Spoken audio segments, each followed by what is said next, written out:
Hi, and welcome back to Recap Cinema, your one-stop channel for all recaps. Today, I will talk about the first episode of Marvel's Secret Invasion. In present, Everett Ross meets with Agent Prescott in Moscow, whose investigations into particular terrorist attacks drive him paranoid.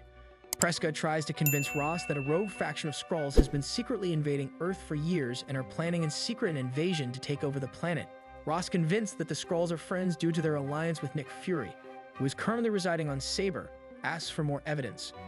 Prescott shows him the plans for the Skrulls' next plot, but suddenly attacks Ross when he declares to contact Fury. He tries to choke Ross to death, but Ross kills him and escapes, being tailed by an unknown man, so he contacts Maria Hill and asks for evacuation. Ross tries to escape his chaser through the streets of Moscow before reaching a rooftop from which he jumps and hits his head. However, Hill catches up to them. She discovers that Ross was actually an enemy Skrull, while the man who was chasing him was Talos. Hill contacts Fury and summons him to Earth from the Saber space station. Fury arrives on Earth and is reunited with Agent Hill and Talos. After Fury extends his condolences for Soren's death, Talos reveals losing his Skrull Council position due to Fury's unfulfilled promise of finding a new home for Skrulls. The radical Gravik has taken his place, and alongside Talos' daughter Gaia, leads a rogue Skrull faction plotting to conquer Earth, starting by inciting a war between the United States and Russia. Hill shows Fury the plans that Prescott intercepted, revealing that Gravik's faction is planning to launch a massive terrorist attack, disguising themselves as the Americans Against Russia political group. Furthermore, Hill tells Fury that a weapon cache in Kazakhstan was raided the day Prescott died. In Washington, James Rhodes briefs President Ritson on Fury, who left Saber and returned to Earth. Ritson is frustrated as Fury was tasked with building a crucial aerospace defense system, but he left on his own. Rhodes also informs him about an encrypted message Fury received from Hill, stating that since he cannot reach both of them, they're effectively missing.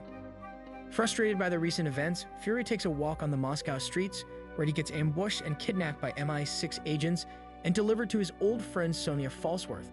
They start having drinks and a friendly discussion when the topic is shifted to Skrulls by Sonya, when she says that Fury knows Gravik, despite Fury's attempts to gather information about the Skrull attacks. Falsworth refuses to discuss it, deeming Fury unfit to combat the invasion. She rejects his offer to join forces, advising him to return to Saber. Fury departs but leaves a concealed camera at Sonya's compound. A homeless Skrull named Beto comes to an abandoned nuclear site, where he is welcomed by Gaia into New Skrullos, a secret sanctuary for the Skrull refugees. On a ride to the main site, she reveals that they grow Skrull food here and drink Skrull wine, making Beto happy. After they reach the sanctuary, Gaia reveals that they have a population of over 500 Skrulls, and Gravik is leading the Skrull resistance, aiming to make Earth their home, where they can live freely in their own skin. In a room specifically meant for warriors, Beto is not allowed to enter, and Gaia goes to meet with Pagan. They bring an abducted member of the Americans Against Russia group, and a Skrull warrior named Bruggen takes his form. The human is placed in a sleep chamber, and Bruggen learns about all of his memories. Spying on Falsworth, Fury and his crew find out about Vasily, a potential supplier of dirty bombs for Gravik, who owns a gallery in Moscow. Despite Talos' concerns about crossing MI6, Fury insists on pursuing Vasily, emphasizing Falsworth's readiness to use extreme measures to halt Gravik. Fury believes they must be equally relentless to prevent the war and protect innocent Skrulls. Gravik is informed by Pagan that Fury has returned to Earth, but believes he is no longer a threat. Determined to achieve their goal and make Earth their home, they assign Gaia a mission. She is ordered to meet Vasily and obtain the bombs from him. On the other hand, Talos drugs MI6 agents and joins Fury to get Vasily. Unfortunately, Gaia gets to him first and takes the bombs. However, Hill notices and trails her. Fury and Talos confront Vasily, who keeps lying about being late to a meeting with his wife. He also denies knowing about any bombs. Fury and Talos find out that Vasily has been replaced by another Skrull. He fights Talos, accusing him of betrayal, but Fury intervenes, fatally shooting Vasily. Hill chases Gaia into a subway tunnel, but Gaia overpowers her and runs away. Talos pursues her next and catches up to her when she's climbing a ladder. Talos reveals Soren's death and says that Gravik was involved in her demise. Gaia is shocked to find that out, but refuses to give him the bomb and pushes him away. However, once out of sight, Gaia breaks down in tears, overwhelmed by the grief of losing her mother and Gravik being a traitor. Hill sets up a rendezvous with Fury at a local bar. She inquires why he came back to Earth, to which Fury says that he owes it to Talos.